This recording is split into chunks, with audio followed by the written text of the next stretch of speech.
from Mobility Plus North Scottsdale. Thank you for your rental of the Pride Ultra X.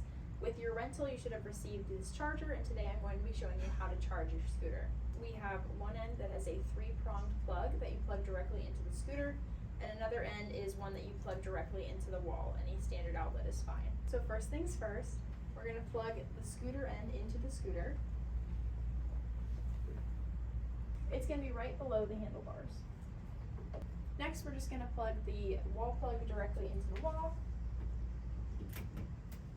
Something that's important to note is that if you don't want to bring in your whole scooter into your house or wherever you are, and you just want to bring in the battery, you can plug the plug that goes into the scooter directly into the battery and just bring that in, and that way you don't have to bring in the whole scooter.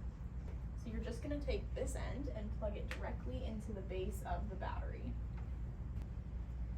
Something that's important to note about your scooter is your charging box. So on the top here we have a red light, and this just basically means that there's power going into the charging box. So we want this to be lit. The bottom light is either going to be red, blinking green, or solid green. If it's red, it means it needs a charge. If it's green, it means it's fully charged and ready to go. And if it's blinking green, that means it's doing a trickle charge. And a trickle charge just means it needs a little bit of topping off as far as energy goes. Lastly, it's important to note that you should not leave your scooter charging for more than overnight. This can expand the battery and cause a lot of problems and damage to the batteries, causing you to have to replace them more regularly. So just make sure that you charge your scooter only overnight, no longer, and unplug it in the morning, and you should be ready to go.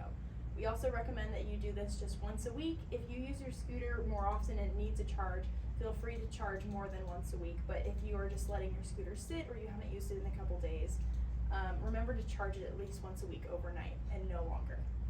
Thanks for watching, and I hope you enjoy your scooter.